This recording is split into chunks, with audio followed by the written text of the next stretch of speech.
ನಮಸ್ಕಾರ ಎಲ್ಲರಿಗೂ. ನಾನಿವತ್ತೊಂದು ನಿಮಗೆ ಹಲಸಿನ ಹಣ್ಣಿನದು ಗಾರಿಗೆ ರೆಸಿಪಿ ಇಟ್ಕೊಂಡು ಬಂದಿದ್ದೀನಿ. ಅಕ್ಕಿ ನೆನೆಸಿ ಮಾಡೋದಲ್ಲ, ಬಾಂಬೆ ರವೆಯಲ್ಲಿ ನಾನು ಮಾಡಿ ದಿಢೀರನೆ ಮಾಡ್ಬೋದು. ನಿಮಗೆ ಇದು ಗೊತ್ತಿರೋ ವಿಷಯ ಗೊತ್ತಿರ್ಬೋದು. ಸೊ ಹೇಗೆ ನಾನು ದಿಢೀರನೆ ಮಾಡಿದೆ ಅಂತ ನಿಮಗೆ ನಾನು ಇವತ್ತು ತೋರಿಸಿಕೊಡ್ತಿದ್ದೇನೆ. ಸೊ ಇದಕ್ಕಿಂತ 6-7 ಮಂತ್ಸ್ ಬ್ಯಾಕ್ ನಾನು ಬಾಳೆಹಣ್ಣಿನ ಗಾರಿಗೆಯೂ ಮಾಡಿದ್ದೆ. ಅದು ನೀವೆಲ್ಲರೂ ತುಂಬ ಇಷ್ಟಪಟ್ಟಿದ್ದೀರಿ. ಸೊ ಆ ಗಾರಿಗೆ ಮಾಡೋ ಟೈಮಲ್ಲಿ ಒಬ್ಬರು ನನ್ನ ನೇಬರೇ ಹೇಳಿದರು, ನೀವು ಇದನ್ನು ಅಪ್ಪಮ್ ಮಾಡಲಿಕ್ಕೆ ಆಗೋದಿಲ್ವಾ, ಅದು ಎಣ್ಣೆ ಪಸೆಯಲ್ಲಿ ಇರ್ತದಲ್ಲ ಅಂತ ಹೇಳಿದರು. ಸೊ ಅವರಿಗಾಗಿ ನಾನು ಇವತ್ತು ಒಂದು ಬ್ಯಾಚ್ ಅಪ್ಪಮ್ಮ ಅದೇ ಇದರನ್ನೇ ಸ್ವಲ್ಪ ನೀರು ಮಾಡಿ ಅಪ್ಪಮ್ಮು ಮಾಡಿ ನೋಡಿ. ಸಾಫ್ಟ್ ಉಂಟು ನೋಡಿ, ಎಷ್ಟು ಸಾಫ್ಟ್ ಆಗಿದೆ ಅಪ್ಪಮ್ಮ ಕೂಡ.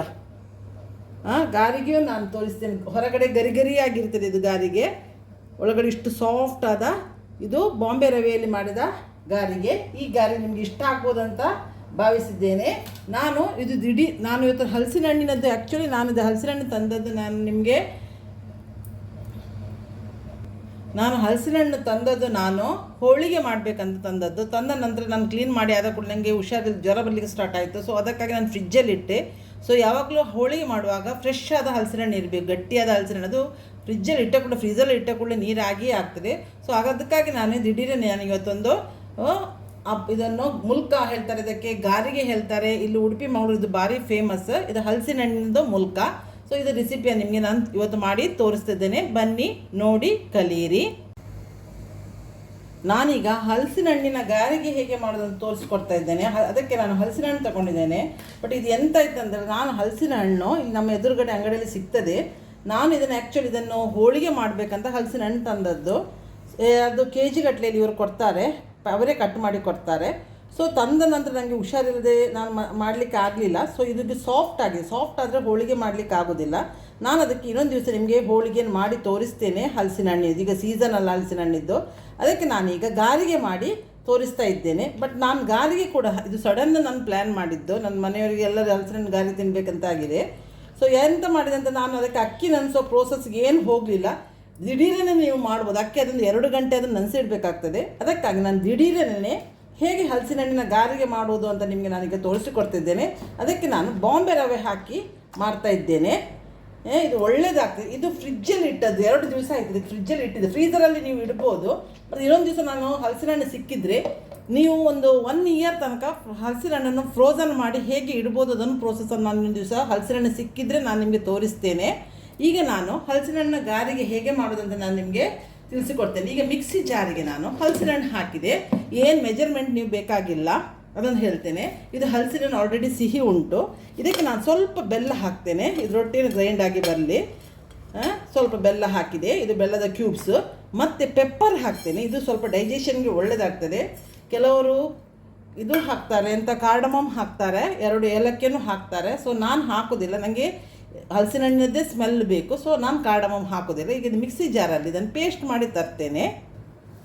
ಈಗ ನಾನಿಲ್ಲಿ ಮಿಕ್ಸಿಯಲ್ಲಿ ಗ್ರೈಂಡ್ ಮಾಡಿ ತಂದೆ. ಹೆಚ್ಚು ಹೊತ್ತು ಬೇಕಾಗೋದಿಲ್ಲ, ಸಾಫ್ಟ್ ಆಗಿತ್ತು. ಸ್ವಲ್ಪ ಫ್ರೀಸರಲ್ಲಿ ಇಡ್ಲಿಕ್ಕೆ ಹೋಗಿ ನಾನು ತೆಗೆದಿಡ್ಲಿಕ್ಕೆ ಹೋಗಿ ಸ್ವಲ್ಪ ನೀರು ಆಯಿತು. ಸೊ ಇದಕ್ಕೀಗ ನೋಡಿ ನಾನು ಏನು ಅಕ್ಕಿ ನೆನೆಸಿ ಇಡಲಿಲ್ಲ ನಾನು ಇವತ್ತು. ಇದಕ್ಕೆ ಮಿಕ್ಸಿ ಜಾರದೆಲ್ಲ ಕ್ಲೀನಾಗಿ ತೆಗಿತೇನೆ ನಾನು.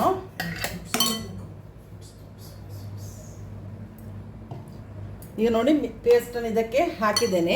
ನಾನು ಇದಕ್ಕೆ ಕಾಯಿ ತುರಿ ಹಾಕ್ತೇನೆ. ನಿಮ್ಗೆ ಎಷ್ಟು ಟೇಸ್ಟಿ ಬೇಕು ಅಷ್ಟು ಕಾಯಿ ತುರಿ ಹಾಕ್ಬೋದು. ಈಗ ಕೆಲವು ತುಂಡಾದ ಕೊಬ್ಬರಿಯೂ ಉಂಟು ಇದರಲ್ಲಿ. ಸೊ ಇದನ್ನು ಹಾಕ್ಬೋದು, ಒಳ್ಳೆಯದಾಗ್ತದೆ, ತಿನ್ನುವಾಗ ಸಿಗ್ತದೆ ಬಾಯಿಗೆ. ಸೊ ಇದನ್ನು ಹಾಕ್ತಾ ಇದ್ದೇನೆ.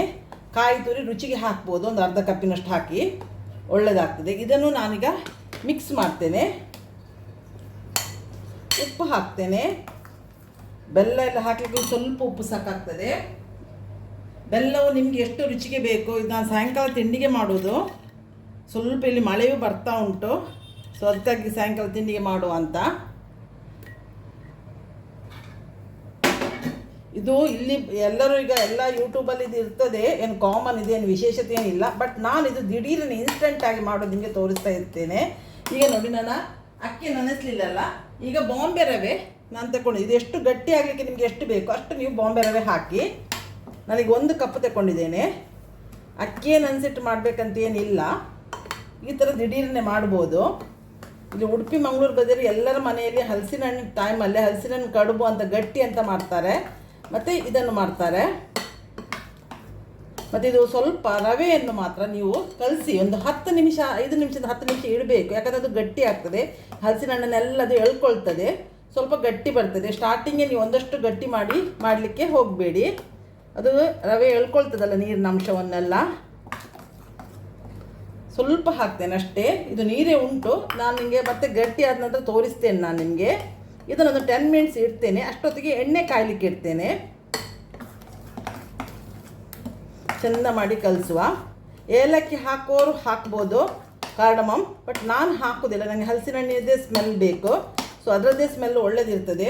ಸೊ ಪುನಃ ನ್ಯಾಚುರಲ್ ಸ್ಮೆಲ್ ಇರೋ ಪುನಃ ಅದನ್ನು ಕಾರ್ಡಮಮ್ ಹಾಕೋದಿಲ್ಲ. ಇನ್ನೂ ಸ್ವಲ್ಪ ಬೇಕು. ಇದಿಷ್ಟನ್ನು ಹಾಕ್ತೇನೆ. 1 ಕಪ್ ಹೋಯ್ತಿದ್ದಕ್ಕೆ ರವೆ. ನೀವು ರವೆ ರೆಡಿ ಇಟ್ಕೊಂಡು ಬಿಟ್ಟರೆ ಮತ್ತು ನಿಮಗೆ ಅಕ್ಕಿಯೂ ಹಾಗೆ. ಕೆಲವರು ಹೇಳ್ತಾರೆ ನಾನು ಅಕ್ಕಿದು ಮಾಡ್ತೇನೆ ನೆನೆಸಿಟ್ಟು. ಅದು ಕೆಲವರು ಹೇಳ್ತಾರೆ ನಂದು ಗಟ್ಟಿ ಆಯಿತು ಹಾಗೆ ಆಯಿತು ಅಂತ. ನೆನೆಸೋಗಿ ಎಷ್ಟು ಪ್ರೊಪೋರ್ಷನೇಟ್ ಹಾಕಬೇಕಂತ ಗೊತ್ತಿರೋದಿಲ್ಲ ಅಂಥವರಿಗೆ ಇದು ದಿ ಬೆಸ್ಟ್. ಮತ್ತು ಎಣಿಸ್ತಾ ಕೂಡಲೇ ಇದು ಮಾಡ್ಬೋದು. ನೆನೆಸಿ ಒಂದು 2 ಗಂಟೆ ನೆನೆಸಿಡೋ ಜಂಜಾಟವೂ ಇರೋದಿಲ್ಲ. ಹಲಸಿನಲ್ಲಿ ಇದ್ದ ಕೂಡಲೇ ಕೆಲವರಿಗೆ ಹಲಸಿನ ನೋಡಿದ ಕೂಡಲೇ ಮುಲ್ಕವೂ ಹೇಳ್ತಾರೆ, ಗಾರಿಗೆಯೂ ಹೇಳ್ತಾರೆ, ದೋಸೆ ಮಾಡ್ತಾರೆ, ಹಲಸಿನಲ್ಲಿ ಮಸ್ತ್ ಮಾಡ್ತಾರೆ, ಹಲ್ವಾ ಮಾಡ್ತಾರೆ, ಹೋಳಿಗೆ ಮಾಡ್ತಾರೆ, ಗಟ್ಟಿ ಮಾಡ್ತಾರೆ. ಹಲಸಿನನ್ನು ಸ್ಟೋರ್ ಮಾಡಿಯೂ ಇಡ್ಬೋದು. ನೀವು 1 ಇಯರ್ ಇಡ್ಬೋದು. ಆ ಪ್ರೋಸೆಸ್ ನನಗೆ ಹಲಸಿನ ಹಣ್ಣು ಸಿಕ್ಕಿದ್ರೆ ತೋರಿಸ್ತೇನೆ. ಈಗ ಇದನ್ನು 10 ಮಿನಿಟ್ಸ್ ರೆಸ್ಟಿಗೆ ಇಡ್ತೇನೆ. ನೋಡಿ ಈಗ ಇಷ್ಟು ಗಟ್ಟಿಯಾಗಿದೆ. ನಾನೀಗ ಎಣ್ಣೆ ಕಾಯ್ಲಿಕ್ಕೆ ಇಟ್ಟಿದ್ದೇನೆ. ಒಂದು 10 ಮಿನಿಟ್ಸ್ ಇಟ್ಟಿದ್ದೇನೆ ರೆಸ್ಟಿಗೆ. ನಾನೀಗ ಮಾಡ್ತಾ ಬೇರೆ ಪ್ರೊಸೀಜರ್ ಒಂದು ಉಂಟು, ಅದನ್ನು ಹೇಳ್ತಾ ಹೋಗ್ತೇನೆ. ಈಗ ನೋಡಿ ಎಣ್ಣೆ ಕಾಯ್ತಾ ಉಂಟು. ನಾನು ಮುಲ್ಕ ಬಿಡ್ತೇನೆ. ಇದನ್ನು ನಾನು ನೋಡಿ ಒಂದೊಂದೇ ಬಿಡ್ತಾ ಹೋಗ್ತೇನೆ. ಯಾವ ಸೈಜಿಗೆ ಬೇಕು ಆ ಸೈಜಲ್ಲಿ ಬಿಡ್ಬೋದು.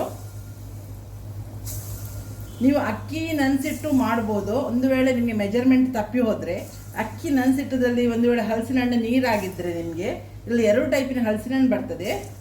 ಒಂದೀಗ ಗಟ್ಟಿ ಹೋಳೋದು ಬರ್ತದೆ, ಮತ್ತೊಂದು ತೆಳುವುದು ಬರ್ತದೆ. ಅದು ಸ್ವಲ್ಪ ನೀರು ಇರ್ತದೆ. ಇನ್ನು ಮಳೆ ಬರುವಾಗೆಲ್ಲ ಅದು ನೀರು ಎಳ್ಕೊಂಡು ಮತ್ತು ನೀರು ಇರ್ತದೆ ಹಲಸಿನ ಹಣ್ಣು. ಆಗ ನೀವು ಒಂದು ವೇಳೆ ನೆನೆಸಿಟ್ಟದ ಅಕ್ಕಿ ಕಡಿಮೆ ಆಯ್ತಂತಾದರೆ ಸ್ವಲ್ಪ ನೀವು ಹಾಫು ರವೆಯೂ ಹಾಕ್ಬೋದು. ಹಾಫು ರೈಸ್ ಹಾಫ್ ರವೆ ಮಾಡಿಯೂ ಮಾಡ್ಬೋದು.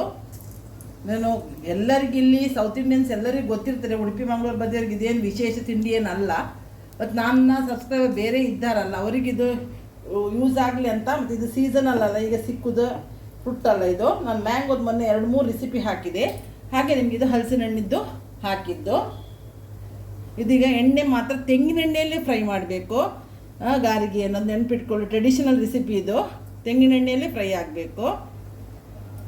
ಇದು ಚಂದ ಹೊಂಬಣ್ಣ ಬರೋಲ್ಲ. ಈಗ ಹಾಕಿದ ಕೂಡಲೇ ಮುಗಿಸ್ಲಿಕ್ಕೆ ಹೋಗಬೇಡಿ. ಇದು ಹೊಂಬಣ್ಣ ಬರೋಲ್ಲವರೆಗೆ ಕಾಯಬೇಕು. ಮತ್ತೆಂತ ಗೊತ್ತಂದ್ರೆ ಬಾಂಬೆ ರವೆಯಲ್ಲಿ ನೀವು ಮಾಡಿದರೆ ಕಾಯಲಿಕ್ಕೆ ಸ್ವಲ್ಪ ಟೈಮ್ ತಗೊಳ್ತದೆ, ಫ್ರೈ ಮಾಡಲಿಕ್ಕೆ ಸ್ವಲ್ಪ ಟೈಮ್ ತಗೊಳ್ತದೆ, ಅಕ್ಕಿ ಥರ ಅಲ್ಲ. ಮತ್ತು ಎಂತ ಗೊತ್ತು, ನಾವು ಹಲಸಿನ ಹಣ್ಣು ಕಟ್ ಮಾಡುವಾಗಲೇ ಮಕ್ಕಳಿದ್ರೆ ಶುರು ಮಾಡ್ತಾರೆ ಗಾರಿಗೆ ಮಾಡಿ ಮುಳ್ಕ ಕೂಡ ಹೇಳ್ತಾರೆ, ಗಾರಿಗೆ ಕೂಡ ಹೇಳ್ತಾರೆ ಮಾಡಿ ಅಂತ ಹಠ ಮಾಡ್ತಾರೆ. ಆ ಟೈಮಲ್ಲಿ ನೀವು ಇದು ಬಾಂಬೆ ರವೆ ಇದ್ದರೆ ಅದರಲ್ಲಿ ಮಾಡ್ಬೋದು. ಇಲ್ಲದ ಅಕ್ಕಿ ನೆನೆಸಿಟ್ಟು 2 ಗಂಟೆ ಅಕ್ಕಿ ನೆನೆಸಿಟ್ಟು ಅಕ್ಕಿಯನ್ನು ತರಿ ರುಬ್ಬಿ ಮಾಡೋದು. ನೈಸ್ ರುಬ್ಬಬೇಕಂತಲೂ ಇಲ್ಲ, ಬಟ್ ಇದು ಈಸಿ ರೆಸಿಪಿ. ನಾನು ಅದನ್ನು ಇನ್ಸ್ಟೆಂಟ್ ಮಾಡಿ ಬಾಂಬೆ ರವೆ ಹಾಕಿ ಮಾಡಿದ್ದು. ಕೆಲವರು ಬಾಂಬೆ ರವೆ ಹಾಕಿಯೂ ಮಾಡ್ತಾರೆ, ಇಲ್ಲದ ಹಾಫ್ ಅಕ್ಕಿ ಹಾಫ್ ಬಾಂಬೆ ರವೆ ಹಾಕಿಯೂ ಮಾಡ್ತಾರೆ. ಮತ್ತು ಹೊಂಬಣ್ಣ ಬರೋವರೆಗೆ ಕಾಯಿಸ್ಬೇಕು. ಇದನ್ನು ಮತ್ತೆ 3-4 ದಿವಸ ಇಟ್ಟು ತಿನ್ಬೋದು, ಏನು ಹಾಳಾಗೋದಿಲ್ಲ. ಲಾಸ್ಟ್ ಟೈಮ್ ನಾನು ಒಂದು 7 ಮಂತ್ಸ್ ಬ್ಯಾಕ್ ನಾನು ಇದರದ್ದು ಬಾಳೆಹಣ್ಣಿನಲ್ಲಿ ಬನಾನದಲ್ಲಿ ನಾನು ಇದೇ ಥರ ಮುಳ್ಕ ಮಾಡಿ ತೋರಿಸಿದ್ದೆ. ಎಲ್ಲ ನೀವು ಅದಕ್ಕೆ ಇಷ್ಟಪಟ್ಟಿದ್ದೀರಾ, ಎಲ್ಲ ತುಂಬ ವ್ಯೂವರ್ಸ್ ಆಗಿದ್ದಾರೆ ಅದಕ್ಕೆ. ಸೊ ಅದರಲ್ಲಿ ಒಬ್ಬರು ಕೇಳಿದರು ನನಗೆ, ಇದನ್ನು ನಾವು ಮುಲ್ಕ ಮಾಡಿದ್ರೆ ಎಣ್ಣೆ ಹೋಗ್ತದಲ್ಲ, ಇದನ್ನು ನಾವು ಆಪ ಕಾವಲಿಗೆ ಹಾಕಿ ಮಾಡ್ಬೋದಾ ಅಂತ ಹೇಳಿದ್ದಾರೆ. ಸೊ ನಾನು ಬೇಕಿದ್ದು ಇವತ್ತು ಇದ್ದಿದ್ರೆ ಅದನ್ನು ಆಪ ಕಾವಲಿಗೆ ಹಾಕಿ ನಿಮಗೆ ತೋರಿಸ್ತೇನೆ ಒಂದು ಬ್ಯಾಚನ್ನು. ನೋಡಿ ಹೊಂಬಣ್ಣ ಬಂತು ನೋಡಿ, ಇಷ್ಟು ಕಾಯಬೇಕು. ಇನ್ನು ಇದು ಅದೇ ಕುಕ್ಕಿಂಗ್ ಪ್ರೋಸೆಸ್ ಸ್ವಲ್ಪ ಆಗ್ತಾ ಇರ್ತದೆ. ನಾವು ತೆಗೆದ ನಂತರ ಬಿಸಿ ಇರ್ತದಲ್ಲ. ಮತ್ತು ಇದನ್ನು ಯಾವಾಗಲೂ ಗಾರಿಗೆ ಏನು ಬಿಸಿ ಯಾರೂ ತಿನ್ನೋದಿಲ್ಲ, ಸ್ವಲ್ಪ ತಣಿದ ನಂತರ ತಿಂದ್ರೇ ಟೇಸ್ಟ್ ಆಗೋದು. ಸೊ ನಾನೀಗೊಂದು ಬೌಲಿಗೆ ತೆಗೀತೇನೆ. ನೋಡಿ ಇಷ್ಟು ಕಲರ್ ಬರಬೇಕು ನೋಡಿ. ಗ್ಯಾಸ್ ಮಾತ್ರ ಹೈ ಫ್ಲೇಮಲ್ಲೇ ಮಾಡಿ ನೀವು. ಅದು ಪುನೊಂದು ಬ್ಯಾಚ್ ಹಾಕುವಾಗಲೂ ಎಣ್ಣೆ ಸರಿ ಕಾದಿರಬೇಕು. ಇದನ್ನು ನೀವು ನೆನಪಿಟ್ಕೊಂಡ್ರೆ ಸರಿ, ಅಷ್ಟೇ ಇರೋದು, ಮತ್ತದಲ್ಲಿ ಏನಿಲ್ಲ. ನಾನು ಇನ್ನೊಂದು ಬ್ಯಾಚ್ ಹಾಕಿ ತೋರಿಸ್ತೇನೆ. ಮತ್ತು ನಿಮಗೆ ಅಪ್ಪಮ್ ಮಾಡೋದನ್ನು ನಾನು ಅಪ್ಪಮ್ ಕಾವಲಿಗೂ ಹಾಕಿ ತೋರಿಸ್ತೇನೆ, ನೋಡ್ತೇನೆ ಹೇಗಾಗ್ತದೆ ಅಂತ. ನಾನು ಟ್ರೈ ಮಾಡಲಿಲ್ಲ ಇಲ್ಲಿವರೆಗೆ, ನಾನು ನೋಡೋದು ಇವತ್ತೆ ಫಸ್ಟ್. ಸೆಕೆಂಡ್ ಬ್ಯಾಚ್ ಬಿಡ್ತಾ ಇದ್ದೇನೆ. ನಾವು ಎಷ್ಟು ಎಣ್ಣೆ ಹಾಕಿದೆ ನೋಡಿ, ಅಷ್ಟೇ ಎಣ್ಣೆ ಉಂಟು, ಏನು ಎಣ್ಣೆ ಎಳ್ಕೊಳ್ಳೋದೇ ಇಲ್ಲ ಇದು ಈ ಗಾರಿಗೆ. ಈಗ ನಾನು ನಿಮಗೆ ಅಪ್ಪಂ ಮಾಡೋದು ಹೇಗೆ ಅಂತ ತೋರಿಸ್ಕೊಡ್ತೇನೆ.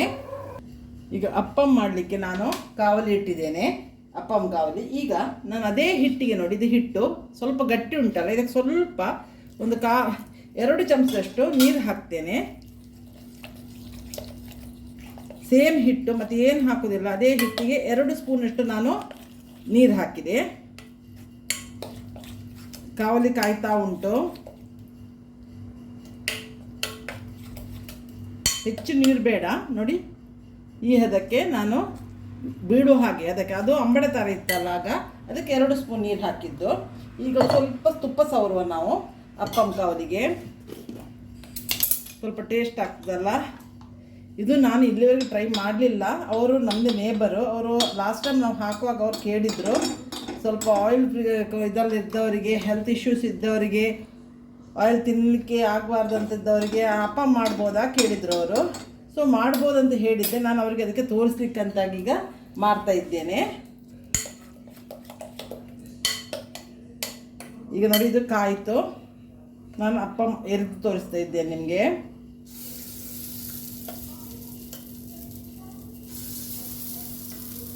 ಮತ್ತು ಇದು ಈಸಿ ರೆಸಿಪಿ, ನೀವು ನೆನೆಸುವುದು ಜಂಜಾಟ ಏನಿಲ್ಲ. ಅಕ್ಕಿ ನೀವು ಎಣಿಸಿದಾಗೆ ಹಲಸಿನ ಹಣ್ಣು ಸಿಕ್ಕಿದ ಕೂಡಲೇ ನೀವು ದಿಢೀರನ್ನೇ ಮಾಡ್ಬೋದು ಇದನ್ನು, ಈ ಬಾಂಬೆ ರವೆ ಇದ್ದರೆ. ಪುನಃ ನಾನು ಆಪ್ಷನ್ ಹೇಳಿದ್ದೇನೆ, ನೆನೆಸಿಟ್ರೆ ಅಕ್ಕಿಯೂ ಹಾಕ್ಬೇಕು ಮಾಡಿದ್ದು. ಅಂದ್ರೂ ಅಕ್ಕಿ ನೆನೆಸಿದ್ದು ಕಡಿಮೆ ಆಯಿತು, ಇದು ಹಲಸಿನ ಹಣ್ಣು ನೀರಾಯಿತು ಅಂತಂದರೆ ಆಗ ನೀವು ಬಾಂಬೆ ರವೆ ಹಾಕಿಯೂ ಮಾಡ್ಬೋದು. ಮೇಲೆ ಸ್ವಲ್ಪ ತುಪ್ಪ ಹಾಕ್ತೇನೆ. ಗ್ಯಾಸನ್ನು ಸ್ವಲ್ಪ ಸಿಮ್ಮಿಗೆ ಇಟ್ಟಿದ್ದೇನೆ, ಅದು ಕಾವಲಿ ಮೊದಲೇ ಕಾದಿದೆ. ಇದೆಲ್ಲ optional, just for A taste. ಬೇಡ ಅಂತಿದ್ದರು ಗೀ ಹಾಕೋದು ಬೇಡ. ಈಗ ಲಿಡ್ ಮುಚ್ಚಿ ಬೇಯಿಸುವ.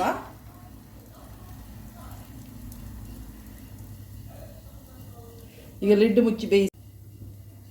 ಈಗ ನಾನು ಲಿಡ್ ತೆಗಿತಾ ಇದ್ದೇನೆ. ಇದನ್ನು ಮುಚ್ಚಿ ಹಾಕೋ ನಾವು. ಈ ಬದಿಯು ಕಾಯಬೇಕಲ್ಲ ನೋಡಿ, ಒಳ್ಳೆ ಕಾಗಿದೆ, ಒಳ್ಳೆ ಹೊಂಬಣ್ಣ ಬಂದಿದೆ, ಸಾಫ್ಟು ಉಂಟು. ಇದು ಮಾಡ್ಬೋದು, ಅಪ್ಪಂ ಕೂಡ ಮಾಡ್ಬೋದು. ಇದು ನಾನ್ ಸ್ಟಿಕ್ ತವ, ಇದೇ ಥರ ಎಲ್ಲ ಮುಚ್ಚಿ ಹಾಕುವ. ಈಗ ನೋಡಿ, ಇದು 2 ಬದಿ ನಾನು ಮುಚ್ಚಿ ಹಾಕಿದೆ. ಇದು ನೋಡಿ ಅಷ್ಟು ಒಳ್ಳೆ ಕಾದಿದೆ ನೋಡಿ. ಈಗ 2 ಬದಿಯನ್ನು ಈಗ ನಾನು ಸಿಮ್ಮಲ್ಲಿ ಕಾಯಿಸಿದ್ದು, ಎರಡನೇ ಬದಿ ಬಾಯಿಸುವಾಗ ನಾನು ಸಿಮ್ಮಲ್ಲಿ ಕಾಯಿಸಿದ್ದು. ಇದೇ ಥರ ನೀವು ಅಪ್ಪಮ್ಮೂ ಮಾಡ್ಬೋದು. ಅಪ್ಪಂ ವರ್ಷನೂ ನಾನು ನಿಮಗೆ ತೋರಿಸಿದ್ದೇನೆ. ಇದು ಮಾತ್ರ ಅಪ್ಪಮ್ಮನ್ನು ಮಾತ್ರ ನೀವು 2 ದಿವಸಕ್ಕಿಂತ ಜಾಸ್ತಿ ಇಡ್ಲಿಕ್ಕಾಗೋದಿಲ್ಲ, ಹಾಳಾಗ್ತದೆ. ಅದು ಎಣ್ಣೆಯಲ್ಲಿ ಫ್ರೈ ಮಾಡಲಿಕ್ಕೆ ಹೋಗಿ ಮಾತ್ರ ಇಡ್ಲಿಕ್ಕಾಗೋದು. ಇದೇ ಥರ ಎಲ್ಲ ಅಪ್ಪಮ್ಮನ್ನು ಮಾಡೋದು. ನನ್ನೆಲ್ಲ ಸಬ್ಸ್ಕ್ರೈಬರಿಗೂ ವ್ಯೂವರ್ಸಿಗೂ ಥ್ಯಾಂಕ್ಸ್. ಆದಷ್ಟು ನನ್ನ ವಿಡಿಯೋ ನೋಡಿ ಇಷ್ಟ ಆದವರು ಲೈಕ್ ಮಾಡಿ. ನಿಮಗೆ ನನ್ನ ಈ ರೆಸಿಪಿ ಇಷ್ಟ ಲೈಕ್ ಮಾಡಿ. ಲೈಕ್ ಆದವ್ರು ನೀವು ನಿಮ್ಮ ಫ್ರೆಂಡ್ಸ್ಗಳಿಗೆ ನನ್ನ ವಿಡಿಯೋ ಲಿಂಕ್ ಶೇರ್ ಮಾಡಿ, ಅವರಿಗೆ ಸಬ್ಸ್ಕ್ರೈಬ್ ಆಗಿ ನೋಡಲಿಕ್ಕೆ ಹೇಳಿ.